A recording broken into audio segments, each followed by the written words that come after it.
Question काय आहे पहा, ज्यामध्ये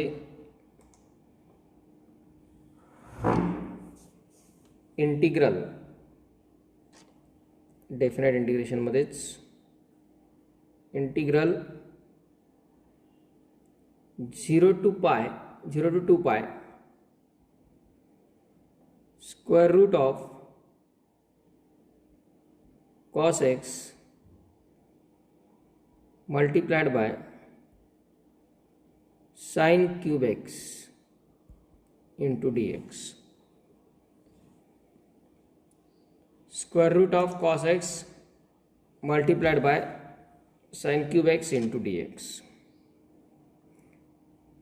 ऑब्वियसली याच्यात साइन कॉसच्याच टर्म दिसत आहेत फक्त, आणि कॉस अडचणीत आहे, स्क्वेअर रूटमध्ये आहे, म्हणजे सबस्टिट्यूशन हे कॉसच्या जागीच असणार. क्लिअर आहे. रूट कॉस एक्स असा कुठला इंटिग्रेशनचा फॉर्म्युला नाहीच आहे आपल्याकडे. रूटचा असेल, सेपरेट कॉसचा असेल, पण रूट कॉसचा नाही आहे, आणि कॉम्पोजिट इंटिग्रेशनमध्ये आपण वापरत नाही. याचा अर्थ सबस्टिट्यूशन कॉसच्या जागी होणार आहे. कॉसचा डेरिव्हेटिव्ह मायनस साइन असतो. त्या रूटच्या बाहेर इथे साइनची पण टर्म दिसते, फक्त हा साइन क्यूब आहे, आणि आपल्याला एका साइनची गरज आहे. यात आपण integral 0 to 2 pi root cos x as it is sine cube एक्सलाच sine square x into sine x into d x असं लिहू शकतो. Sine square x into sine x into d x equal to 0 to 2 pi square root of cos x as it is. sin square x लाच आपण 1 minus cos square x लिहू शकतो into sin x into dx. sin square x लाच 1 minus cos square x लिहिलं. आणि आता यामध्ये आपल्याला सबस्टिट्यूशन करता येईल कॉस एक्सच्या जागी. कॉस एक्सच्या जागी जर आपण सबस्टिट्यूशन केलं, put cos x equal to t, त्याचा derivative minus sine x into d x equal to d t येणार, बरोबर. म्हणजेच साइन एक्स इंटू डी एक्सची व्हॅल्यू घेता येईल minus t t. Sine x into d एक्सची व्हॅल्यू मायनस टी टी. तर definite इंटिग्रेशनमध्ये सबस्टिट्यूशन करत असतानाच आपण त्याचे लिमिट्स, अप्पर लिमिट आणि लोअर लिमिट पण चेंज करत असतो. इथे लोअर लिमिट 0 आहे, अप्पर लिमिट आहे 2 pi. या लिमिटिंग व्हॅल्यूज एक्सच्या आहेत, ज्या की आपल्याला टी मध्ये कन्व्हर्ट करायच्या आहेत.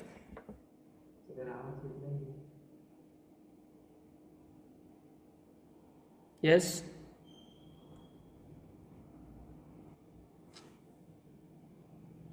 लोअर लिमिट 0 म्हणजे एक्स इज इक्वल टू 0 आपल्याला याच्यामध्ये सबस्टिट्यूट करावं लागेल, त्यावरून टीची व्हॅल्यू मिळेल. एक्स इक्वल टू 0 जर इथे टाकला, when x equal to 0 t equal to येणार cos 0. and what is cos 0? 1. t equal to 1 येतो. ओके, आता इथे बघा गडबड कशी आहे. when x is equal to upper limit दिलेलं आहे 2 pi, म्हणजे टी इक्वल टू येणार cos 2 pi. and what is value of cos 2 pi? 1. cos 2π याची व्हॅल्यू किती येते? 1च येते. cos 2π याची व्हॅल्यू किती येते? 1. मग आता इथे तर अप्पर लिमिट आणि लोअर लिमिट दोन्ही सारखेच आलेत. अप्पर लिमिट लोअर लिमिट दोन्ही सेम आलेत. म्हणजे हे इंटिग्रेशन 0 to 2π ऐवजी झालं 1 to 1. आता अशी ज्यावेळी सिच्युएशन येणार त्यावेळी इंटिग्रेशन मधल्या टर्मचं इंटिग्रेशन काहीही आलं तर शेवटी आपली प्रोसिजर काय असते की आपण त्यात एक्सच्या जागी अप्पर लिमिट टाकतो, एक्सच्या जागी लोअर लिमिट टाकतो आणि त्या दोन्हीचं सबट्रॅक्शन करतो. जर एकाच टर्ममध्ये अप्पर लिमिट 1 आणि लोअर लिमिट पण 1 टाकलं तर व्हॅल्यू तर सारखीच येणार आणि व्हॅल्यू सारखी येणार म्हणजे त्यांचं सबट्रॅक्शन पण सेम येणार आणि सबट्रॅक्शन सेम येणार म्हणजे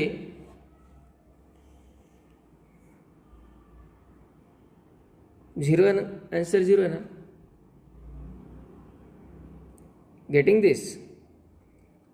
ज्यावेळी डेफिनाइट इंटिग्रेशनमध्ये अप्पर लिमिट आणि लोअर लिमिट सेम असेल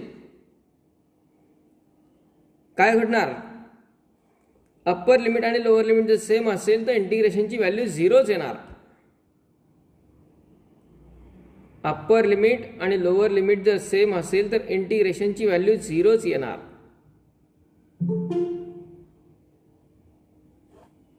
मग काय करायचं? आणि ही सिच्युएशन आपल्याला इथे आल्यानंतर नाही तर इथेच लक्षात यायला पाहिजे. कारण 0 आणि 2π हे को टर्मिनल अँगल्स आहेत. बरोबर आहे का? बघा, 0 पण पॉझिटिव्ह एक्स ॲक्सिस वरती येतो, 2π पण पॉझिटिव्ह एक्स ॲक्सिस वरती येतो. 0 पण पॉझिटिव्ह एक्स ॲक्सिस वरती आणि 2π पण पॉझिटिव्ह एक्स ॲक्सिस वरती. आणि को टर्मिनल अँगलसाठी कुठलाही ट्रिग्नोमेट्रिक रेशो असला तरी त्याची व्हॅल्यू सेम राहणार. म्हणजेच अप्पर लिमिट लोअर लिमिट हे सेम येणार आणि त्याची व्हॅल्यू 0 येणार. But it's value is not 0. He value 0 नाही आहे. याचं रिझन याच्या ॲप्लिकेशनमध्ये आहे, डेफिनाइट इंटिग्रेशनच्या ॲप्लिकेशनमध्ये. पर्टिक्युलरली ज्यावेळी आपण integral a to b f of x dx represent करतो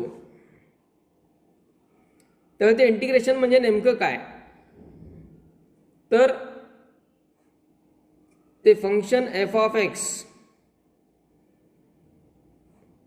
x equal to a x equal to b यांनी एनक्लोज केलेला आणि एक्स ॲक्सिस यांनी एनक्लोज केलेला हा एरिया रिप्रेझेंट करतं.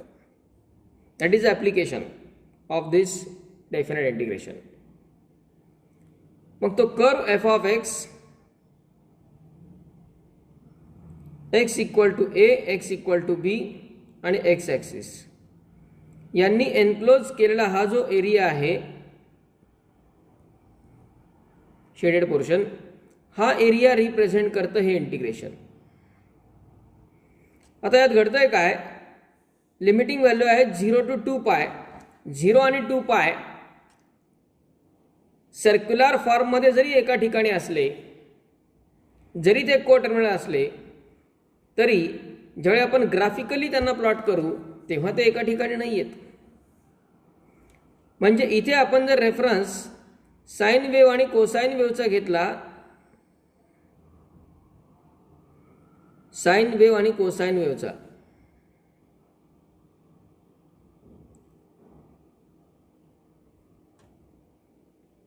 तर लक्षात येईल.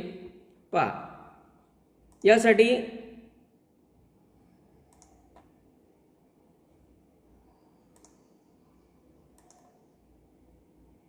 हे दोन एक्झाम्पल्स आपल्याला आधी विचारात घ्यायचे आहेत. फर्स्टली साइन वेव्ह जर आपण कन्सिडर केली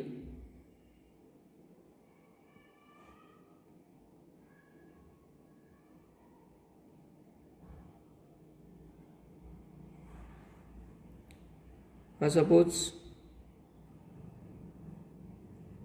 y ॲक्सिस आहे आणि हा x ॲक्सिस आहे. ओके, यात साइन फंक्शन साइन वेव्ह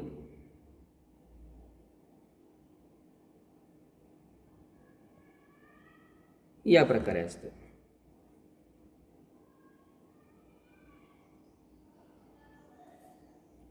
म्हणजे साइन एक्सचा ग्राफ अशा पद्धतीने येतो.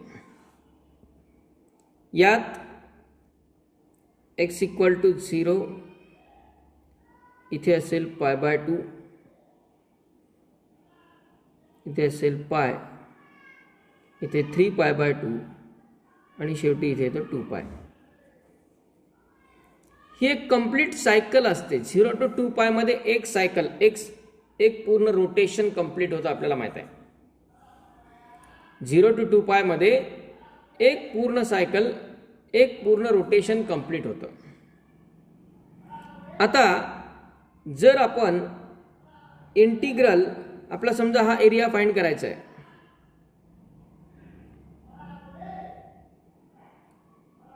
Area bounded by this curve, तो कर्व आहे साइन एक्सचा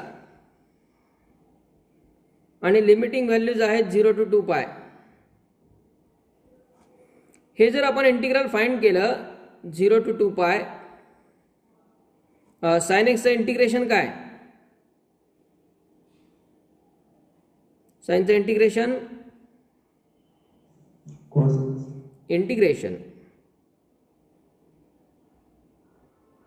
इंटिग्रेशन अजून त्यातच कन्फ्युजन आहेत.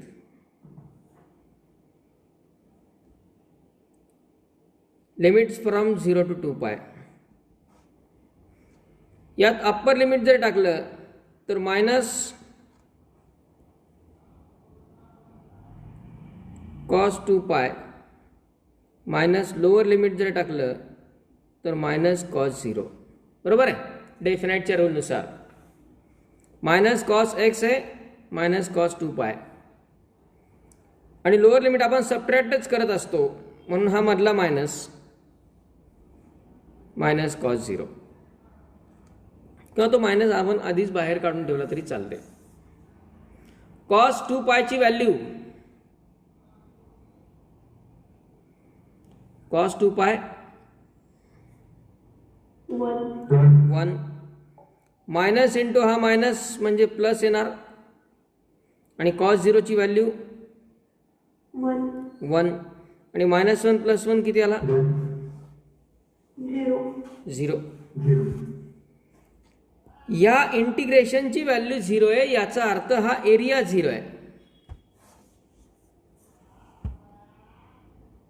हा एरिया खरंच 0 आहे.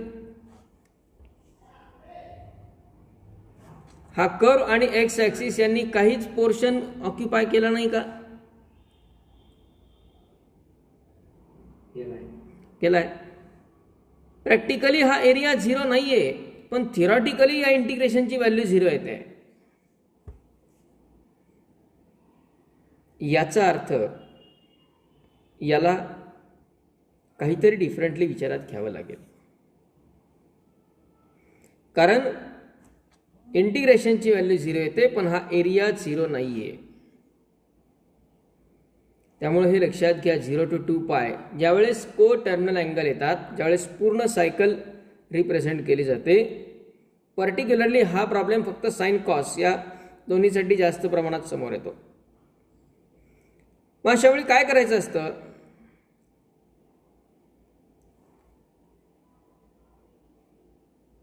ही जी पूर्ण एक सायकल आहे,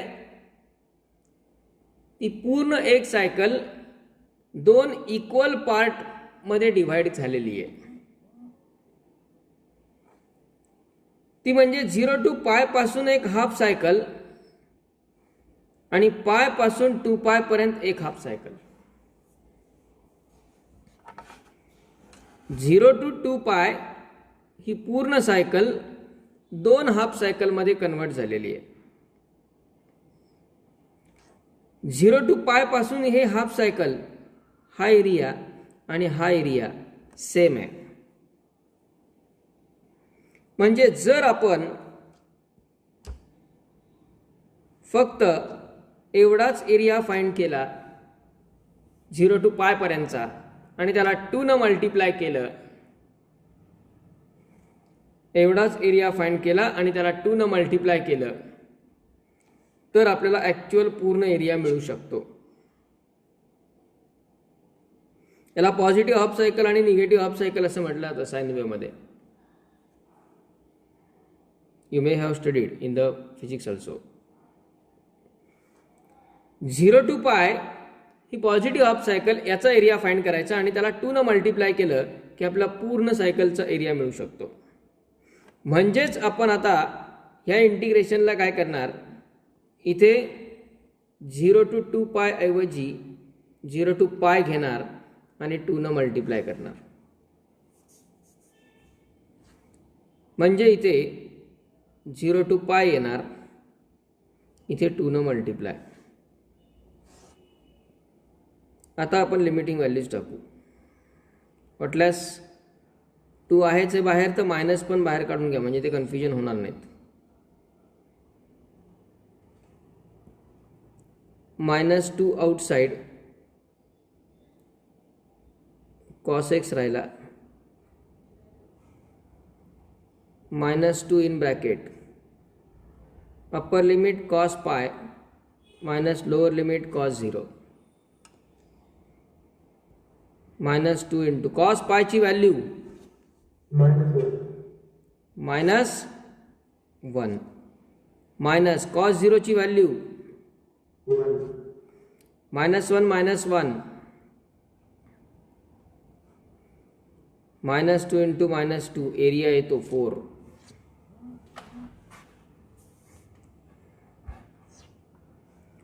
स्क्वेअर युनिट. बघा किती फरक पडला. काय केलं आपण, पूर्ण सायकल जर कन्सिडर केली तर पूर्ण सायकल 0 to 2 पाय ह्या इंटिग्रेशनमुळे त्याचा एरिया 0 येत होता. का 0 येत होता, ॲप्लिकेशनमध्ये याचं नेमकं प्रिन्सिपल कसं एरिया फाइंड करण्याचं, त्याच्यामध्ये आपण एक्सप्लेन करणार आहेत परत. कारण इथं एरिया फाइंड करण्याची ही जी इंटिग्रेशन मेथड आहे, integration is nothing but summation. आणि समेशनमध्ये काय होतं, हे सगळे पॉझिटिव्ह पॉईंट्स आणि हे सगळे निगेटिव्ह पॉईंट्स यांचं ॲडिशन केलं की पॉझिटिव्ह आणि निगेटिव्ह कॅन्सल होतात, व्हॅल्यू 0 येते. कारण हे सिमेट्रिक आहे म्हणून ते 0 येतं. मग काय केलं, 0 to पाय आणि पाय टू 2 पाय असे 2 सेपरेट सेक्शन गृहीत धरले. दोन्हीचा एरिया सारखाच आहे, फक्त 0 to पायचा एरिया फाइंड केला, त्याला 2 न मल्टिप्लाय केलं. अल्टरनेटिंग करंट, AC करंटमध्ये वगैरे याच कन्सेप्टनुसार हा प्रॉब्लेम येतो. म्हणून RMS व्हॅल्यू घेतली जाते. पहा, रूट मीन स्क्वेअर व्हॅल्यू, तुम्हाला जर फिजिक्समध्ये झालेला असेल तो पॉईंट, तर RMS व्हॅल्यू, रूट मीन स्क्वेअर व्हॅल्यू. याचं कारणच ते की हे सगळे पॉझिटिव्ह पॉईंट ह्या सगळ्या निगेटिव्ह पॉईंटसोबत ॲड होतात आणि प्लस मायनस कॅन्सल होऊन जातील. म्हणून नेट इफेक्टिव्ह व्हॅल्यूसाठी ही हाफ सायकल वेगळी, ही हाफ सायकल वेगळी कन्सिडर करायची. आता कॉसचा पुन्हा वेगळाच प्रॉब्लेम आहे. कॉसची सायकल पण अशीच आहे, फक्त चेंज हा आहे की कॉसच्या सायकलमध्ये सुरुवात होत असताना ही सुरुवात अशी होते.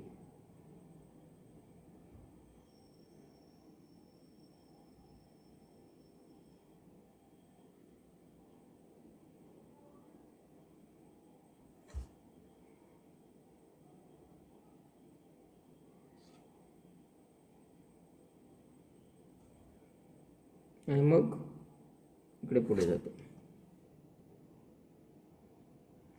याचा हाफ सेक्शन इकडे येतो, हाफ सेक्शन पुढे जातो. याचा जर आपण 0 to 2 पाय विचारात घेतला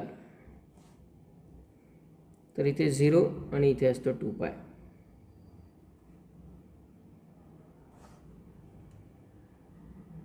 झिरो इथे π/2, इथे पाय. कॉस पायची व्हॅल्यू -1 येते, इथे 3π/2 आणि इथे 2 पाय. यात काय होतं मग प्रॉब्लेम, हे सगळे पॉझिटिव्ह पॉईंट्स आणि हे सगळे निगेटिव्ह पॉईंट्स हे ॲड होतात, एरिया 0 होऊन जातो. हे सगळे निगेटिव्ह पॉईंट्स आणि हे सगळे पॉझिटिव्ह पॉईंट्स ते ॲड होतात, एरिया 0 होऊन जातो, नेट एरिया 0. आता याला आपण लिमिट 0 to π पर्यंत जरी घेतले तरी सुद्धा एरिया 0 येणार. कॉस फंक्शन जर असेल 0 to π हे जरी आपण लिमिट घेतलं तरी एरिया 0च येणार, कारण त्याचा हा हाफ सेक्शन आणि हा half section positive negative cancel होतात. बघा तुम्ही, integral 0 to π cos x into dx find करून बघा. कॉसचं integration sin x limits from 0 to π sin π minus sin 0. आता sin π ची पण किंमत 0 असते, sin 0 ची पण 0 असते, व्हॅल्यू 0 येते. त्यामुळे साईनला 0 to π पर्यंत चाललं, पण कॉसला 0 to π नाही चालत. मग त्याचा एवढाच पोर्शन विचारात घ्यायचा आधी 0 to π/2 चा.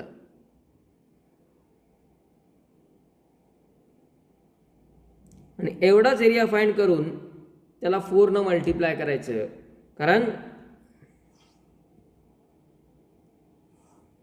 1 2 3 आणि 4 हे चारही भाग सारखे आहेत. π/2 π/2 π/2 π/2 4 π/2 म्हणजे 2 पाय.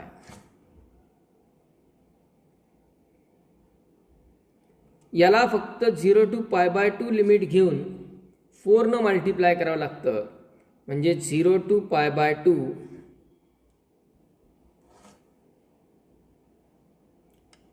इथे 0 to π/2 घेतला तर sin π/2 ची व्हॅल्यू येते 1 आणि 1 - 0 इक्वल टू 1. हे 1 + 1 + 1 + 1 हा पण एरिया 4च येतो, साइनचा पण एरिया 4च येतो. आता याच्यामध्ये एक ट्रिक आहे, डायरेक्ट शॉर्टकट. साइन फंक्शन असेल किंवा कॉस, मी साइन आणि कॉस बद्दल बोलतोय, sine square, cos square, sine cube, cos cube, बाकी इतर आले तर नाही. साइन आणि कॉस साठी फक्त, प्युअरली साइन आणि कॉस. साइन फंक्शन असेल आणि कॉस एक्स हे फंक्शन असेल, त्याच्या हाफ सायकलचा एरिया नेहमी 2 येतो. बघा, हे 2 + 2 4 झाले. हे 2 आला म्हणजे याला जर आपण हाफ केलं 0 to π/2 पर्यंत तर तो 1 येणार, म्हणजे इथे पण 1 + 1 + 1 + 1 4 येणार. याचा अर्थ साइन एक्स आणि कॉस एक्स या फंक्शनसाठी 0 to π/2 जर घेतलं तर त्याचा एरिया 1 येतो. आता काहीही विचारू द्या, काही वेळा काय करतात ते 0 to 3π/2 विचारतात. 0 to 5 पाय बाय 2 विचारतील, डझंट मॅटर. 0 पासून पाय बाय 2 पर्यंत जो एक भाग आहे त्याचा एरिया 1 आहे. जिथपर्यंत विचारला तितके पाय बाय 2 टाइम्स ॲड करायचे. 0 to 2 पाय म्हटलं, 2 पाय म्हणजे 4 टाइम्स पाय बाय 2 येणार, म्हणजे 4 टाइम्स 1, 4 into 1 एरिया इज 4. फक्त 0 to पाय विचारलं, त्याच्यामध्ये पाय बाय 2चे 2 सेक्शन येतात, म्हणजे एरिया आला 2.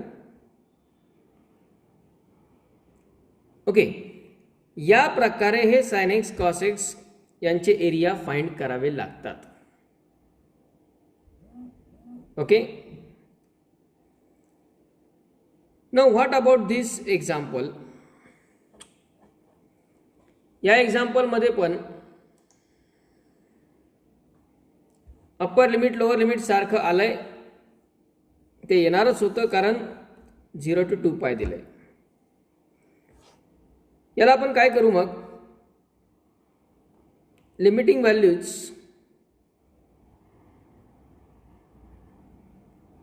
झिरो टू 2 पाय ऐवजी 0 to पाय घेऊ.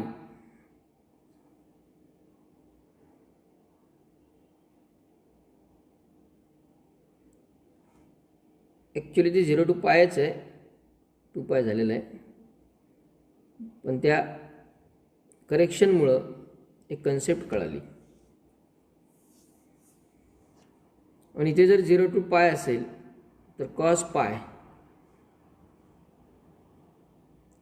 कॉस पायची व्हॅल्यू किती, कॉस पाय -1. म्हणजे अप्पर लिमिट येणार 1, लोअर लिमिट येणार -1.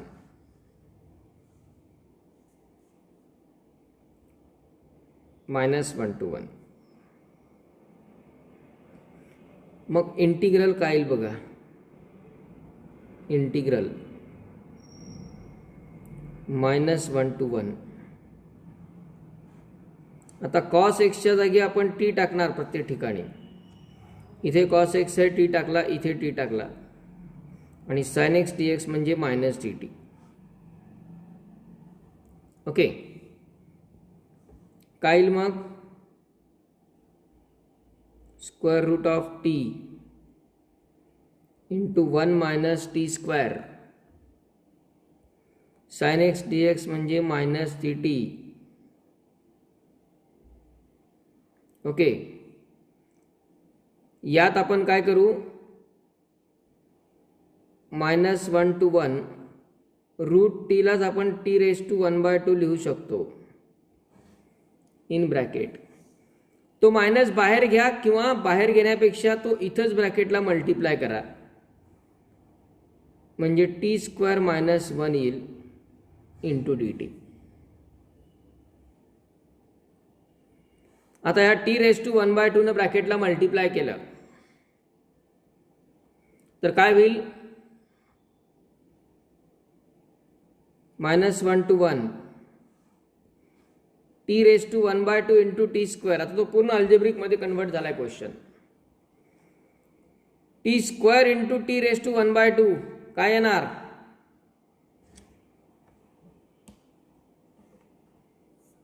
यस,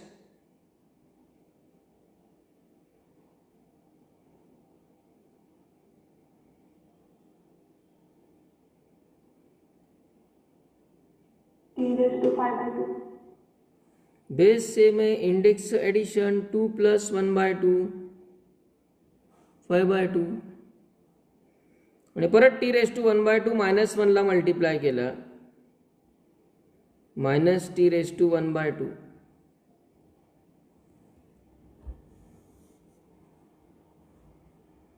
आता इंटिग्रेशन घ्या,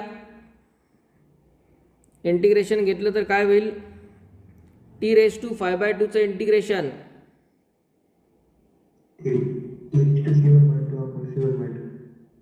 7/2/7/2 मायनस t⁻² चं इंटिग्रेशन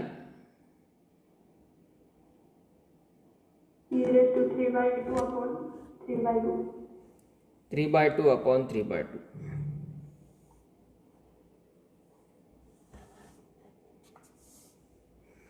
आता इथे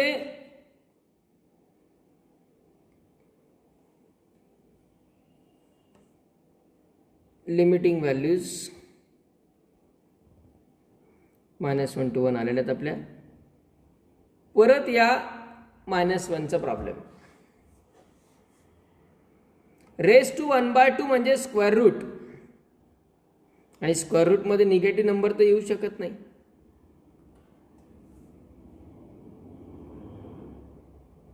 स्क्वेअर रूटमध्ये निगेटिव्ह नंबर येऊ शकतो का बघा, आहे का पॉसिबल?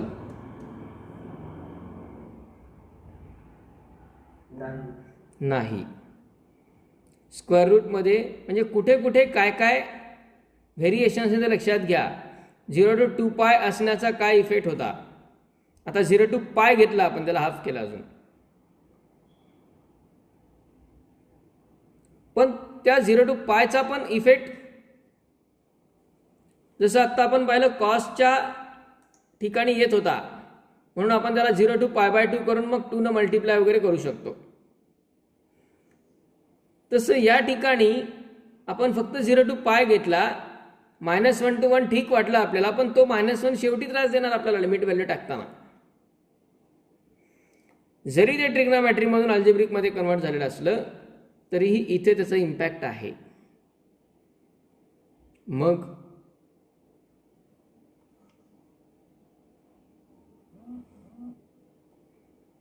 (0 to π/2)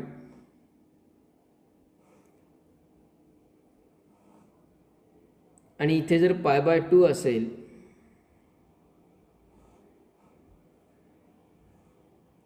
तर cos π/2 ची व्हॅल्यू किती, cos 90 ची व्हॅल्यू किती, 0.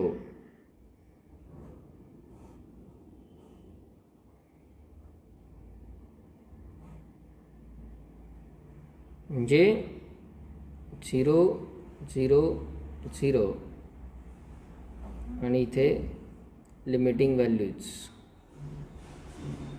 0.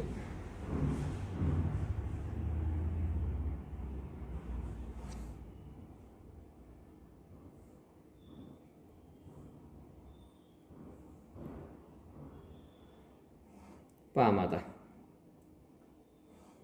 यात हे डिनॉमिनेटरचे 2 आहेत, जे की डिनॉमिनेटरचा डिनॉमिनेटर आहे, न्यूमरेटरला जातील आणि कॉमन पण येईल.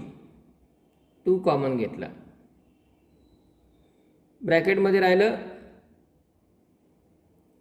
t⁻7/2 upon 7 minus t⁻3/2 upon 3 limits from 0 to 1.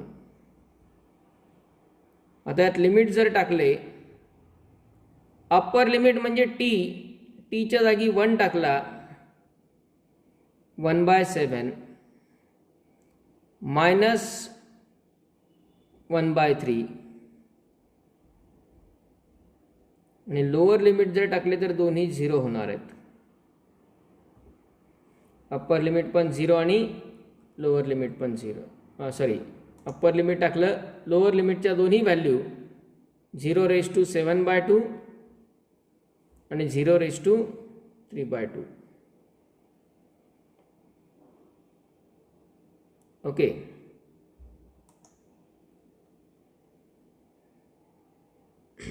काय कॅल्क्युलेशन?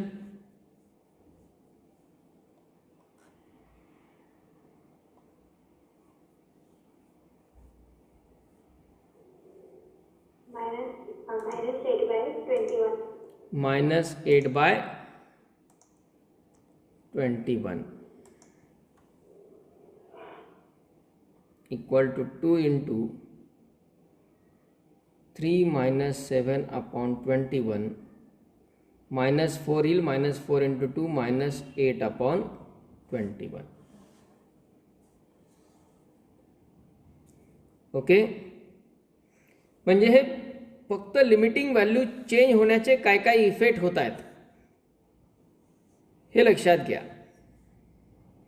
0 to π/2 असेल हे रिझल्ट येईल, 0 to पाय जर असेल तर ते एक्झिस्टच होणार नाही, कारण इकडे निगेटिव्ह व्हॅल्यू येते. -1 आला की रूटमध्ये मायनस एक्झिस्ट होत नाही, रिअल नाही आहे, त्यामुळे ते पण होणार नाही.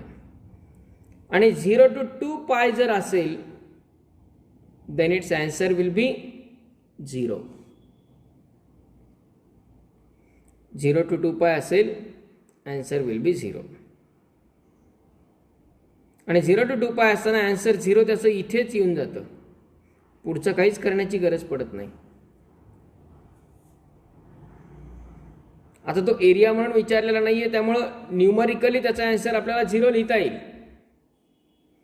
आणि 0 to 2 पाय हेच दिलेलं असेल तर इथेच आपल्याला आन्सर त्याचं सांगता येईल 0 आहे म्हणून. ओके, कळालं व्हेरिएशन, लिमिटचं व्हेरिएशन काय होतंय ते, लिमिटिंग व्हॅल्यूजचं ते. आता हे जे साइन आणि कॉस होते हे specific sine wave, cosine wave ह्या स्टँडर्ड वेव्हज आहेत. याचं असं होणार नाही. याचं हे येणारं जे सिम्प्लिफिकेशन आहे पुढचं, त्याची वेव्ह सिमेट्रिकच असेल की 0 to π/2 ला परत 2 टाइम्स मल्टिप्लाय करायचं नाही चालणार. त्याचा ग्राफ आपल्याला काढावा लागेल, बघावं लागेल सिमेट्रिक आहे का नाही, मग तसं करता येईल. नाही तर 0 to π/2 घ्यायचं आणि 4 ने मल्टिप्लाय करायचं, असं प्रत्येक ठिकाणी चालणार नाहीये. काही जण इथे ती गडबड करतात, जेव्हा आता करत नाहीत. जेव्हा हे ॲप्लिकेशनचे 2 एक्झाम्पल होतात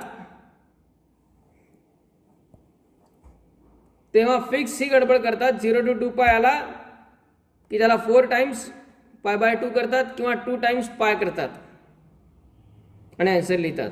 नो, हे फक्त standard function sine x cos x, त्याचं ग्राफ आपल्याला माहिती आहे, त्यात नेमकं काय घडतंय हे माहिती आहे, तेव्हाच. जर आपल्याला ते प्रिन्सिपल वापरायचं असेल इथे तर याचा ग्राफ काढावा लागेल, या फंक्शनचा ग्राफ काढावा लागेल आधी, आणि मग ते विचार करता येईल. पण एवढ्या लेवलच्या एवढ्या डेप्थची सध्या या एक्झाम्पलसाठी रिक्वायरमेंट नाही.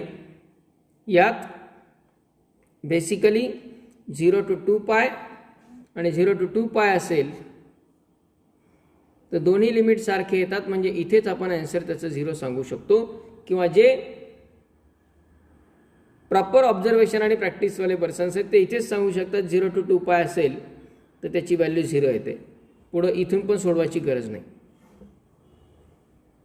That's the effect of concept. आलं लक्षात? मग तुम्ही हे 0 to π/2 चं सोल्युशन लिहून घ्या आणि 0 to 2 पायसाठी त्याची व्हॅल्यू 0 येते हे पण लिहून ठेवा.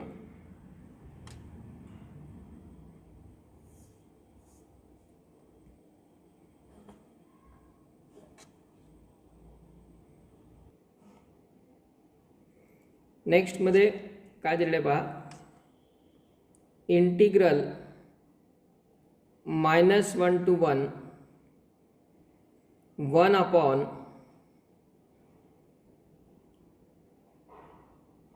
a² e⁻x plus b² e⁻−x. a² e⁻x plus b² e⁻−x into dx. काय करावं लागेल बरं यामध्ये?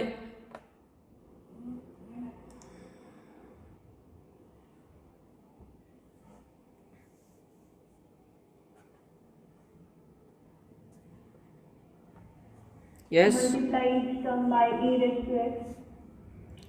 Multiply numerator and denominator by e⁻x. e⁻x च्या कुठल्याही प्रॉब्लेम मध्ये त्याचा डेरिव्हेटिव्ह तयार होतोच.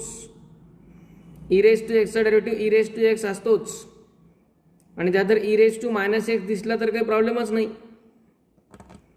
एकतर ह्या e⁻−x ला 1/e⁻x लिहा, क्रॉस मल्टिप्लाय करून ॲड करा, किंवा सिंपल वे असतो multiply numerator and denominator by e⁻x.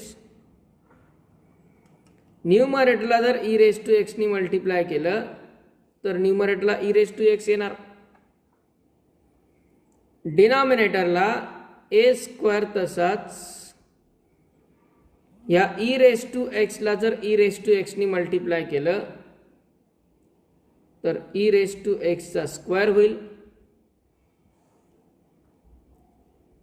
आणि प्लस बी स्क्वेअर इंटू हेच विसरतं आपलं e raise to x into e raise to minus x. That is the part of practice. कधीतरी पाहिल्यानंतर असंच होणार. E raise to x into e raise to minus x is always 1.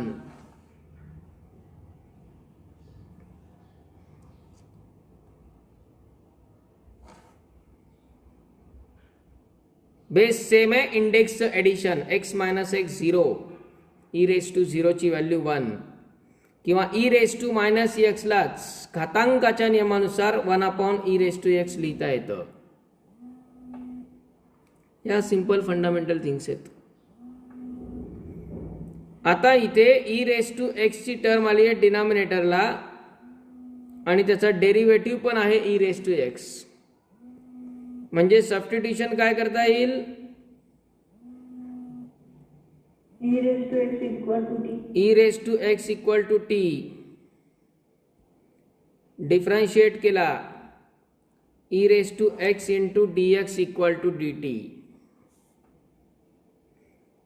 Limiting values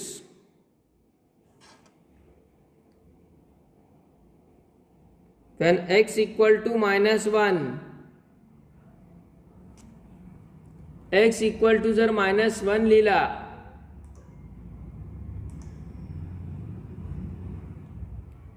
तर t equal to x ची किंमत -1 इथे टाकायची आहे. t येणार e रेस टू -1 म्हणजेच 1/e. and when x equal to 1 upper limit 1 आहे t येणार e raise to 1, e raise to 1 म्हणजेच e.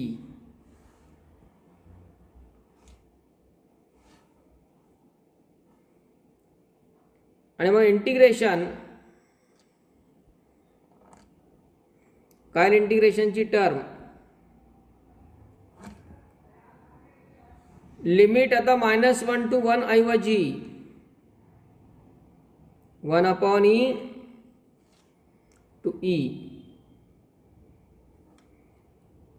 e raise to X dx म्हणजे dt येणार आहे 1/a square t square plus b square into dt. आता हे integration solve करायचं आहे. कसं सॉल्व करणार हे?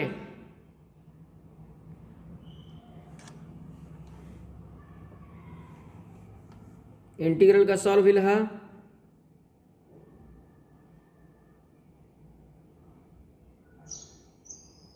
ए स्क्वेअर कॉमन डिनॉमिनेटरहून a square common 1/a square 1/e to e t square plus a square common आला तर b square upon a square राहील आणि बी स्क्वेअर अपॉन ए स्क्वेअरलाच आपण b upon a bracket square लिहू शकतो into d T.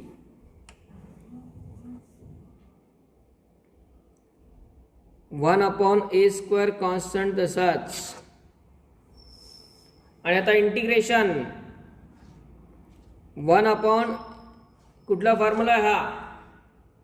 1 1/x square plus ए स्क्वेअरचं integration काय असतं? 1/a tan inverse x upon a plus c. 1/a. a म्हणजेच इथे कोण आहे?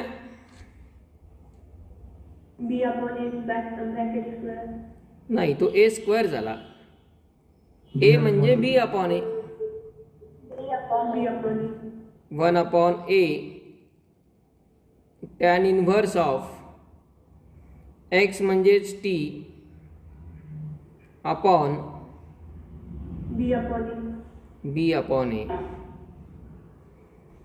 पैकी 1 upon b upon a constant आहे, तो बाहेर ठेवला ब्रॅकेटच्या.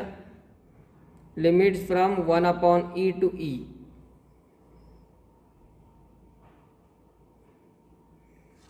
यामध्ये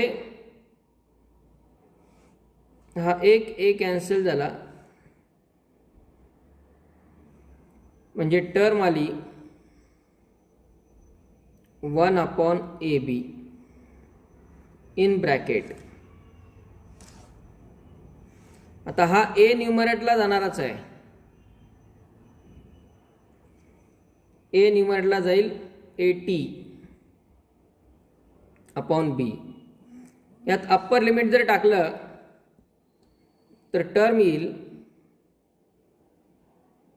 टॅन इनव्हर्स ए ई अपॉन बी आणि मायनस लोअर लिमिट जर टाकलं तर टॅन इनव्हर्स ए अपॉन बी ई. कारण लोअर लिमिट टीच्या जागी 1 अपॉन ई येणार. 1 अपॉन ई म्हणजे तो ई डिनॉमिनेटरला जाणार. This will be the final result.